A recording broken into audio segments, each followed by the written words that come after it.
Friends, welcome to my channel. तो आज की क्लास में हम लोग कंप्लीट रिवीजन करने वाले हैं आप लोग के पेपर थर्ड का। तो आप लोग इसके लास्ट तक जरूर बने रहिएगा और यहाँ से आपके क्वेश्चन में पेपर फंसेंगे ही फंसेंगे। तो आप लोग इसको 1 से 2 बार रिवीजन कर लीजिएगा। उसके बाद इसकी पीडीएफ आप लोग को टेलीग्राम पे अपलोड हो चुकी है, तो उसको आप लोग जाइए और वहां से उसको डाउनलोड करके एक बार मेरे साथ इस क्लास को पढ़िए। उसके बाद उसको पेपर से पहले बार बार उसको रिवीजन जरूर कीजिएगा। तो चलिए इसमें हम लोग देखते हैं कि पहला यहाँ पे टॉपिक है कि अच्छी परिकल्पना यानी गुड हाइपोथेसिस क्या होती है। तो अच्छी परिकल्पना यहाँ देख सकते हैं, अनुसंधानों में चरों यानी जो वेरिएबल्स होते हैं के बीच एक अस्थायी विशिष्ट और परीक्षण योग्य यानी टेस्टेबल संबंध का कथन है जो समस्या का तार्किक समाधान प्रस्तावित करती है। यह स्पष्ट, संक्षिप्त और अवलोकन योग्य तथ्यों पर आधारित होती है। यह शोध की दिशा देने वाली एक वैज्ञानिक धारणा है, ना कि केवल एक साधारण अनुमान है।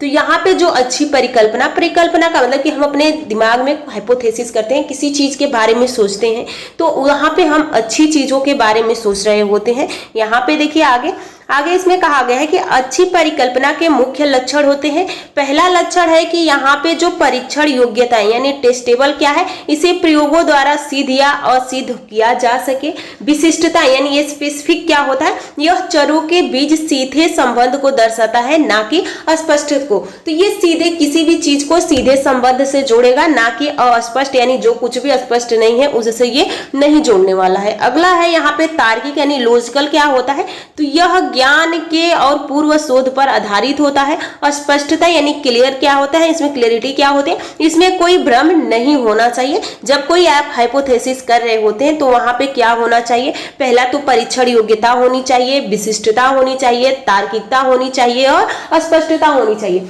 तो अगर आपसे पूछ लिया जाता है कि बताइए कि गुड हाइपोथेसिस यानी अच्छी परिकल्पना के बारे में लिखिए, छोटे में भी करके आपको लिखने के लिए आ जाएगा। तो यहाँ पे आपको ये चारों पॉइंट याद होने चाहिए, तो आप लोग जरूर याद कर लीजिएगा। अब यहाँ पे देखिए परिकल्पना का पर्याय या समानार्थी क्या है यानी सिनोनिम्स क्या होता है, अस्थायी कथन, शोध अनुमान, पूर्वानुमान, प्रस्तावित व्याख्या और संभावित समाधान। तो ये आप याद कर लीजिएगा। यहाँ पे उदाहरण देख सकते हैं, यहाँ पे कहा गया है कि यदि तो प्रारूप यदि छात्र प्रति सप्ताह 3 घंटे अतिरिक्त पढ़ते हैं तो उनकी समझ में सुधार होगा। कारण प्रभाव क्या है, यहाँ पे समय की कमी से कार्य उत्पादकता कम हो जाती है। अध्ययन की शुरुआत यह अनुमान लगाना कि क्या अ का ब पर प्रभाव पड़ेगा या नहीं पड़ेगा। तो इसमें से आपको बस याद क्या करना है, ये आपको याद करना है कि इसके लक्षण क्या है। लक्षण क्या है, तो परीक्षण योग्यता है, विशिष्टता है, तार्किकता है, स्पष्टता है। उसके बाद यहाँ पे अस्थायी कथन, शोध अनुमान, पूर्वानुमान, प्रस्तावित व्याख्या और संभावित समाधान। अगर ये 2 नंबर में आ जाता है तो बस आपको इतना सा ही लिखना है, इतना सा आप लिख देंगे और उसके बाद ये आप लोग को पॉइंट बना के चारों बातें लिख देनी है। चलिए आगे देखिए, इसमें अगला क्या है, यहाँ पे अगला है शोध में सामान्यीकरण का अर्थ क्या होता है। तो जनरलाइजेशन क्या है, किसी छोटे समूह या विशिष्ट नमूनों पर किए गए अध्ययन के निष्कर्ष को पूरी आबादी या व्यापक संदर्भ में लागू करना। यह एक तर्क प्रक्रिया है जो विशिष्ट अवलोकन यानी स्पेसिफिक ऑब्जर्वेशन के आधार पर सामान्य सिद्धांत यानी जो जनरल प्रिंसिपल्स होते हैं या नियम स्थापित करती है, जिससे शोध के परिणाम एक नई स्थिति में भी मान्य होती है। आगे देखिए, इसमें आगे क्या कहा गया है, आगे है शोध में सामान्यीकरण की मुख्य बातें यानी मुख्य बिंदु क्या होता है। तो पहला है व्यापकता। तो व्यापकता क्या है, यह सुनिश्चित करता है कि निष्कर्ष केवल अध्ययन किए गए समूहों तक सीमित न रहे बल्कि वे पूरी जनसंख्या पॉपुलेशन पर भी लागू हो। ऐसा नहीं है कि एक छोटा सा क्षेत्र है इसी तक सीमित रह जाए, उसको पूरा क्षेत्र में लागू करना होता है। अगला है वैज्ञानिक आधार क्या है, तो सामान्यीकरण के माध्यम से ही विशिष्ट ज्ञान को सार्वभौमिक सिद्धांत में बदला जाता है।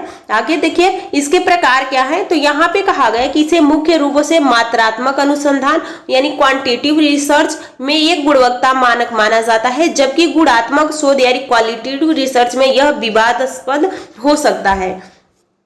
इसका उद्देश्य क्या होना चाहिए, जब कोई भी कार्य आप करने चलते हैं तो उसका कोई लक्ष्य यानी कोई उद्देश्य हो पहले से ही निश्चित होता है। तो इसका उद्देश्य शोध के निष्कर्ष को की उपयोगिता को व्यापक बनाकर समाज के लिए ज्ञान का दायरा यहाँ पे करना होता है। सामान्यीकरण के समानार्थी शब्द देख सकते हैं आप लोग, सार्वभौमिकरण हो, उसके बाद व्यापकीकरण हो, सामान्य सिद्धांत प्रतिपादन हो और व्यापक निष्कर्ष हो। आगे देखिए शोध में सामान्यीकरण के उदाहरण क्या है, तो शिक्षा किसी शहर के 5 स्कूलों के छात्रों पर नई शिक्षण विधि आजमाई जाती है और परिणाम अच्छे आते हैं तो यह निष्कर्ष निकालना कि यह विधि देश के सभी स्कूलों के लिए उपयोग सामान्यीकरण है। जब आप किसी चीज का टेस्ट करते हैं तो एक छोटे से ही किसी चीज पे करते हैं, जब उसका परिणाम या पॉजिटिव हो या निगेटिव हो, पॉजिटिव है तो आप फिर इसको बड़े पे लागू करेंगे, अगर निगेटिव आ जाता है तो इसको ये आप क्या करेंगे, बंद कर देंगे। अगला है दवा परीक्षण क्या है, तो किसी नई दवा परीक्षण यानी 1000 मरीजों पर करने के बाद यह घोषणा करना कि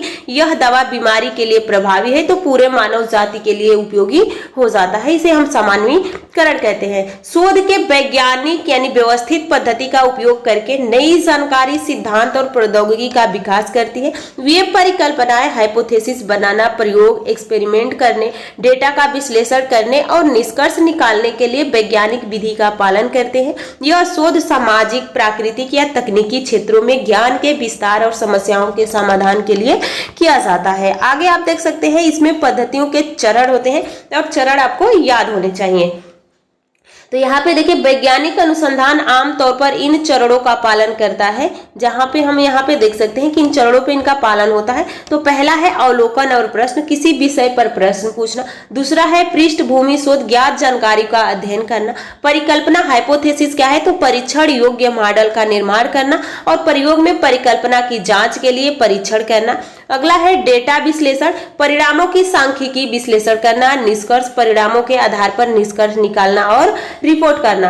यहाँ पे देख सकते हैं कि जो प्रमुख भारतीय वैज्ञानिक और शोध क्षेत्र थे, तो देखिए इसमें से 1-2 तो आपको याद ही करना पड़ेगा, क्योंकि जब आ जाएगा कि प्रमुख भारतीय वैज्ञानिक के शोध में क्षेत्र क्या रहा है तो आपको सारा नहीं याद करना है, पर 1-2 जरूर याद कर लेना है। पहला है डी, यहाँ पे देख सकते हैं डॉक्टर APJ अब्दुल कलाम यानी मिसाइल और अंतरिक्ष अनुसंधान।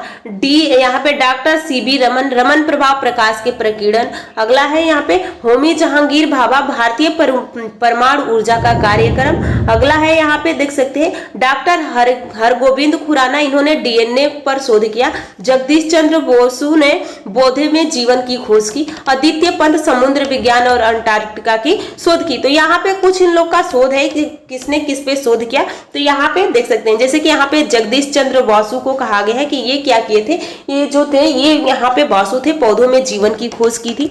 अगला देखिए वैज्ञानिकों का प्रमुख कार्य क्या है, अनुसंधान प्रस्ताव, शोध के लिए योजना बनाना और धन प्राप्त करना। अगला देखिए यहाँ पे देखिए आगे देखिए इसमें यहाँ पे प्रयोग क्या थे कि नए उत्पाद या तकनीकी के विकासवत करना। विश्लेषण में क्या है, डेटा का रिकॉर्ड और विश्लेषित करना।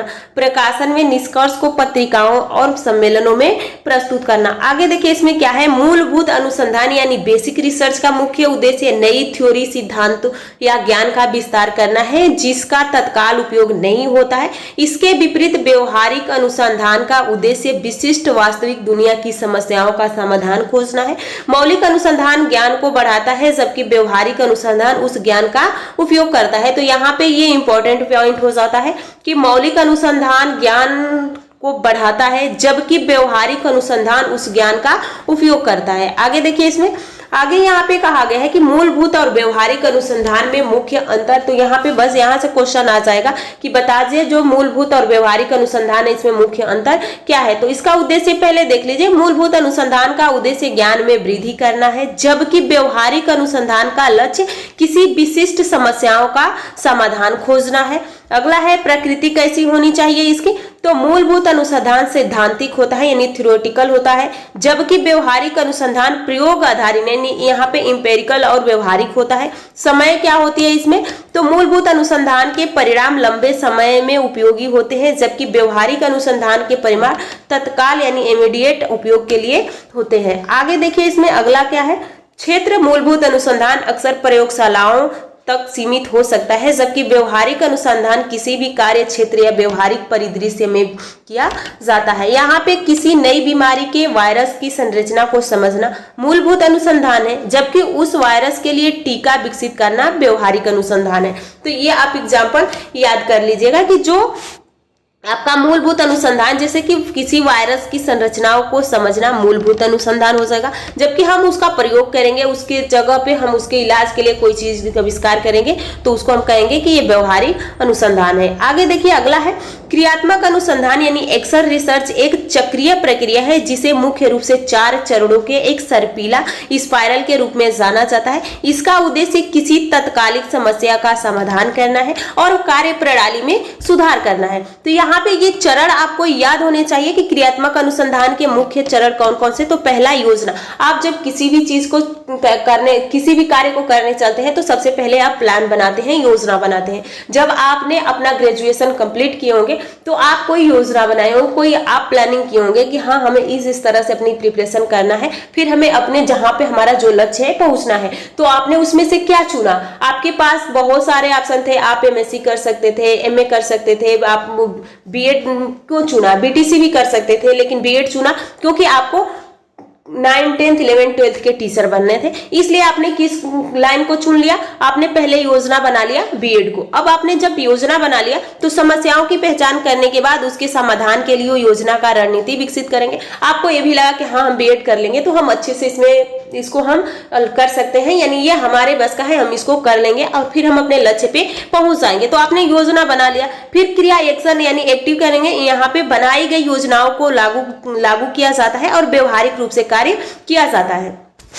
अवलोकन क्या है? ऑब्जर्विंग क्या है? कार्य के दौरान होने वाले परिवर्तनों, परिणामों और प्रभावों को बारीकी से निरीक्षण और डेटा संग्रह किया जाता है। चिंतन प्रतिबिंबन क्या है? अवलोकन से प्राप्त निष्कर्षों का विश्लेषण किया जाता है, परिणामों पर विचार किया जाता है और यह देखा जाता है कि क्या समस्या हल हुई है। अगला है पुनरावृत्ति। पुनरावृत्ति का मतलब कि बार बार किसी चीज को रिवाइज करना। तो यहाँ पे देखिए, यदि चिंतन के बाद समस्या का पूर्ण समाधान नहीं होता है तो प्राप्त परिणामों के आधार पर योजना को संशोधित किया जाता है और यह चक्र योजना, क्रिया, अवलोकन, चिंतन फिर से चलता है जब तक कि वांछित परिणाम प्राप्त न हो जाए। तो ये आपको याद होना चाहिए। सबसे पहले योजना बनाएंगे, फिर क्रिया करेंगे, अवलोकन करेंगे, फिर चिंतन करेंगे। आगे देखिए, यहाँ पे क्रियात्मक अनुसंधान की मुख्य विशेषताएं क्या है? तो यहाँ पे यह तत्कालिक समस्या का समाधान पर केंद्रित है, यह दैनिक कार्य क्षेत्र जैसे विद्यालय की समस्याओं से संबंधित है। आगे देखिए, अगला है यह प्रक्रिया निरंतर चलने वाली है।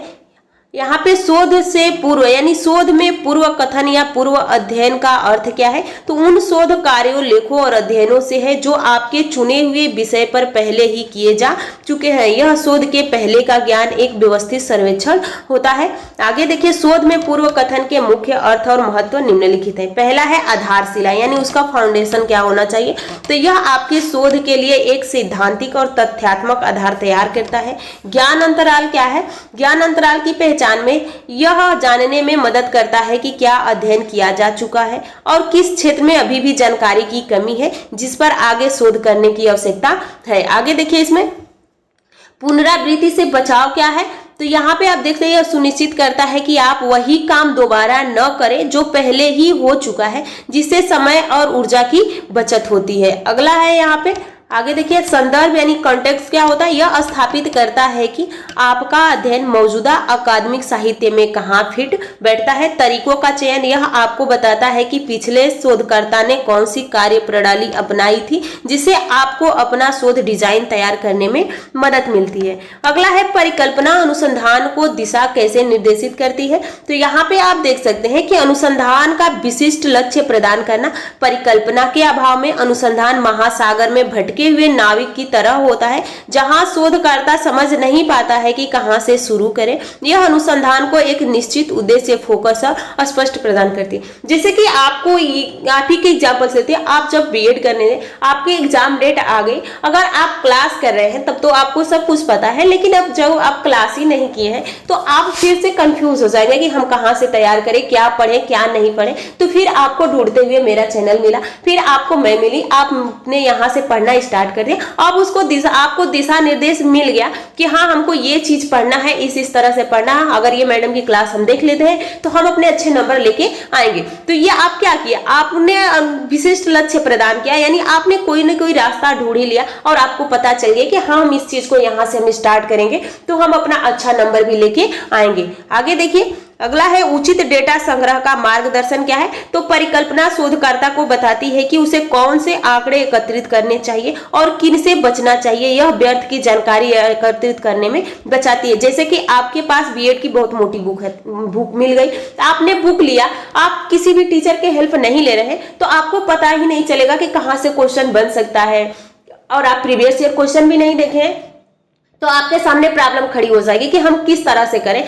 लेकिन जब आपको मेरी क्लास मिल गई, आपको प्रीवियस ईयर क्वेश्चन मिल गए, तो अब आपको पता चल गया कि हाँ हम ये पढ़ लेते हैं। अगर केवल ये क्लास देख लेते हैं और यहाँ पे जो जो पॉइंट पढ़ाया गया है, जो जो टॉपिक पढ़ाया गया है उसको हम तैयार कर लेते हैं तो हमारे सारे क्वेश्चन बन जाएंगे। आगे देखिए, इसमें क्या है, विधि और साधनों का चयन करना। तो परिकल्पना के आधार पर यह तय किया जाता है कि शोध के लिए प्रयोगात्मक सर्वेक्षण या ऐतिहासिक विधि में से कौन अपनाई जाए। चरों के बीच संबंध को स्पष्ट करना, विशेषकर दिशात्मक परिकल्पना चरों के बीच संबंध की दिशा जैसे सकारात्मक या नकारात्मक की भविष्यवाणी करती है। यहाँ पे उदाहरण के माध्यम से अभी समझ सकते हैं। यहाँ पे देखिए चरों के बीच संबंध, यहाँ पे समय क्या बताता है कि यहाँ पे उदाहरण देखिए, यहाँ पे उदाहरण के लिए शारीरिक गतिविधि बढ़ने से वजन कम होता है। यह कथन सिद्ध परिणाम की दिशा को बताता है। आप अगर शारीरिक कार्य कर रहे होते हैं, आप शारीरिक गतिविधियां कर रहे होते हैं तो आपका वजन ऑटोमेटिक घट जाता है। लेकिन जब आप केवल खाने खा रहे हैं, आप केवल ऊर्जा को स्टोर करते जा रहे हैं, आप जितनी भी फैट्स है उसको स्टोर करने जा रहे हैं, आप अपने उस फैट का प्रयोग ही नहीं कर रहे, एनर्जी का प्रयोग ही नहीं कर रहे हैं, तो आपका वजन बढ़ता जाएगा। अगला है श्रम और यानी समय और श्रम की बचत। तो चूंकि परिकल्पना अनुसंधान के दायरे को सीमित कर देती है, इसलिए शोधकर्ता अनगल प्रयासों से बचकर सीधे समस्या समाधान पर केंद्रित रहता है। निष्कर्ष निकालने में सहायक है। तो अंत में परिकल्पना ही परीक्षण का आधार बनाती है, जिससे यह तय होता है कि जो परिकल्पना की गई थी वह सत्य है या असत्य है। तो ये आपके कंप्लीट होते हैं। और यहाँ से आप अगर प्रीवियस ईयर क्वेश्चन अभी हमने अपलोड किया है उसको देखते हैं तो यहीं से आपके सारे क्वेश्चन मिल जाएंगे। तो आप वो क्लासेस जरूर, ये क्लासेस एक बार रिवाइज कर लीजिए। इससे पहले भी जितने आप लोग की थर्ड पेपर की क्लासेस हुई हैं उसको एक बार पेपर से पहले आप लोग सारा रिवाइज कर जाइए। और इसकी पीडीएफ आप लोग को टेलीग्राम पे मैं पहले ही अपलोड कर देती हूँ कि अगर आप टेलीग्राम से जुड़े हैं तो वहां से आप उसको रिविजन कर ले। मेरे क्लास लेने से पहले एक बार आप रिविजन कर लेते हैं और फिर मेरे साथ कर लेते हैं तो आपको बहुत हेल्प हो जाएगा। अगर नहीं वो पीडीएफ को रिवीजन किए हैं तो आप मेरे साथ क्लास कर लिए हैं और फिर अब उसको रिवीजन कीजिए, आपको कोई प्रॉब्लम नहीं होगी। अगर कुछ भी इसमें समझ में नहीं आता है तो आप वहां पे भी कमेंट कर सकते हैं या वीडियो के नीचे भी कमेंट कर सकते हैं। आप टेलीग्राम से जुड़ जाइए, JLB एकेडमी। जो स्टूडेंट नहीं जुड़े हैं वो जुड़ जाएंगे, यहाँ पे ये टेलीग्राम का नाम है और यहाँ से जुड़ के आप पीडीएफ डाउनलोड कर सकते हैं। तो आप लोग की कंप्लीट जो आप लोग का थर्ड पेपर है कंप्लीट हो चुका है, फोर्थ पेपर भी कंप्लीट हो चुका है, एक दो क्लासेस उसमें बची है तो उसको भी बहुत जल्द कंप्लीट करा दिया जाएगा। तो आप लोग तैयारी आप अच्छे से करके जाइएगा, आप कॉपी लिखिएगा अच्छे से, एक भी क्वेश्चन नहीं छोड़ना है आप लोग को। तो चलिए, ऐसे ही वीडियो पाने के लिए आप लोग चैनल को